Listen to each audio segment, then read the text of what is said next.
What's happening everyone, my name is Alex and welcome back to a new review. Well, believe it or not, today we have another action camera. This one right here, it's called the ThiEYE T5 Edge and you can find it for around $100 to $150 depending where you buy it. So this camera can record in real 4K and this camera is using the iCatch V50 processor and the Panasonic MN34112 image sensor with a field of view of 170 degrees. Aside from that, the camera has image stabilization for 4K recordings and that's not something that we usually see.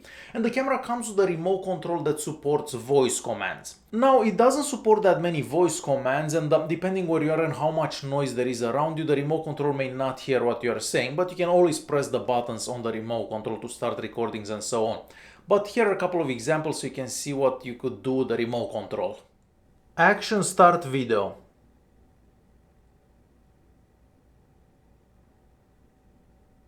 Action stop shooting. Alright, so we're gonna start with a very quick unboxing. So the camera comes in a very good looking box. On the front of the box you basically see the camera and some of the specifications. On one side you can see what comes in the box and on the back you can see some more specifications. Inside the box you're obviously gonna get the camera and the waterproof case, and the manufacturer suggests that the waterproof case is good to up to 60 meters in the water. However, I wasn't able to verify that, but I did have the waterproof case in water and there was no water going inside. Aside from that, we'll also find a user manual. The user manual is in a whole bunch of languages and it does have a lot of information. So if this is your first action camera, it could be useful. Aside from that, we have a whole bunch of mounts and accessories for the camera, so you could technically mount this camera anywhere. And as I mentioned earlier, we also have that remote control and there is a secondary battery for that particular remote control. Moving to the camera itself, well, this is mostly made out of plastic and it looks very similar to the GoPro 4. So on the front we have the power button and that's also a mode button. We also have what looks like a little display, but that's not a display, it's just a little sticker on the front of the camera. We have a couple of LEDs, the brand name and of course the lens. At the top we have the holes for the microphone probably, and we have the recording button and the Wi-Fi button. So if you hold that button pressed for a couple of seconds, the camera turns on the Wi-Fi connection. And since we are talking about the microphone, why don't we check out some microphone samples that I've recorded with this action camera. Alright, we have our first microphone test with the ThiEYE T5 Edge. So this one is very similar to another ThiEYE model. I'm not even sure what the difference is. They have the same processor and so on. Anyways, for this recording I'm recording in 4K at 30 frames per second, but I am using the gimbal, so I'm holding the camera with the gimbal.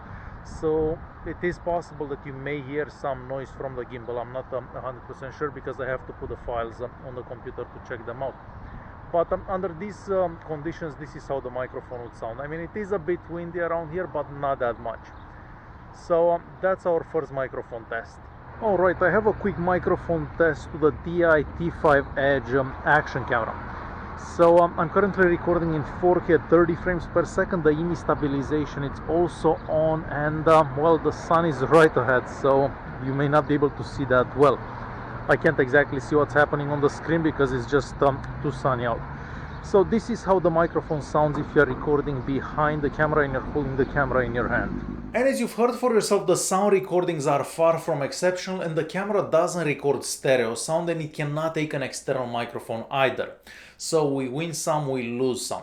Alright, and moving back to the camera, on the left hand side we have the micro USB charging port. We also have the HDMI out and the slot for the SD card.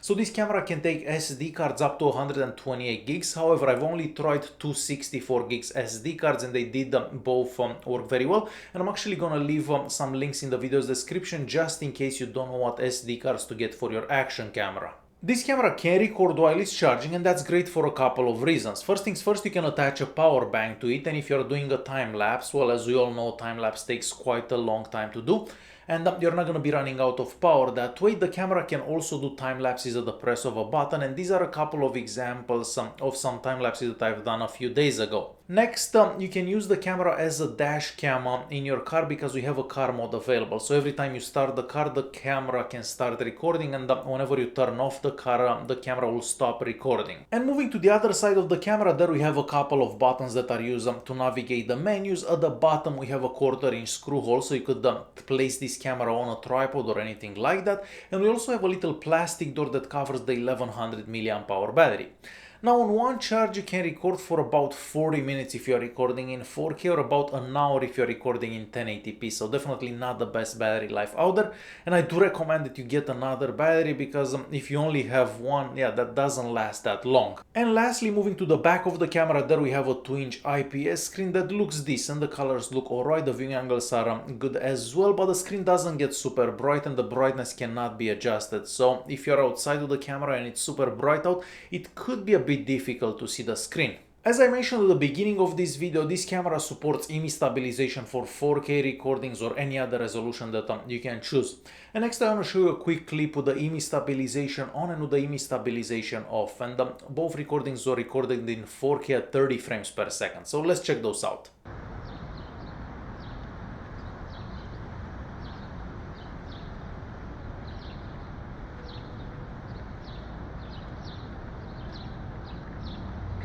And as you've seen for yourself, the image stabilization is decent, but definitely not perfect. And if you want better image stabilization, I recommend that you get yourself a 3-axis gimbal because the footage will look much better.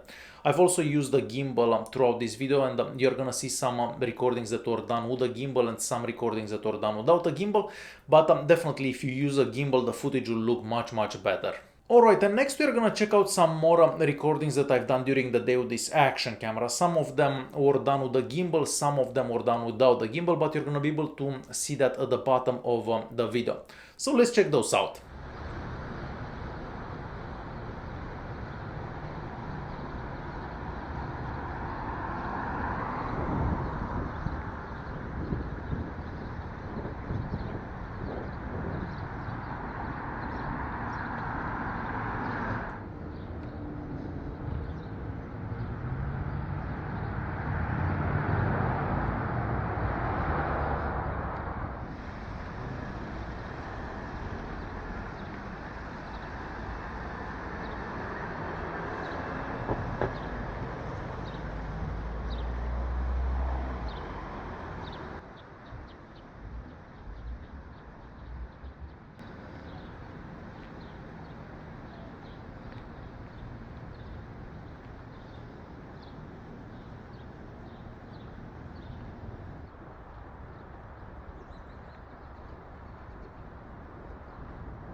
And as you've seen for yourself, the daytime recordings look decent, but not as good as other action cameras that I've seen in the past. So if we would be to compare this with that Firefly 8 SC that I reviewed a week ago, well, that one had better daytime recordings than this one. Next, we're gonna check out some recordings that I've done during the night.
as you've seen for yourself, the nighttime recordings aren't perfect, but they are decent and better than some other action cameras that I tried in the past. Now, of course, this is an action camera, and that means that it can also take pictures, and I took some pictures during the day and during the night, and I think the pictures actually look better than the video recordings. And these are some examples of pictures that I took with this action camera. This camera supports Wi-Fi connectivity as well, and it can be controlled from your smartphone or tablet. First things first, you're gonna have to download an app on your device, and then you're gonna have to connect to the camera's Wi-Fi. You turn on the Wi-Fi connectivity from the camera by holding that top button for a few seconds, and after you're connected to it, you can open the app and then you can see everything that the camera sees. Now, for some smartphones, you're gonna have to put your smartphone in the airplane mode and then connect to the camera, turn on the Wi-Fi and connect the camera, because otherwise it may not work. So it really depends on the phone that you are using, so keep that in mind. Once connected, you can see everything that the camera sees right on your smartphone or tablet, and you can also change the settings or download any previous footage that you have recorded on the camera. Using the camera, it's fairly simple as well. So on the front of the camera we have the power button, and that's also the mode button. So if you press that button once, you switch in between video to picture taking mode, and if you press it once again, you go into the settings menu.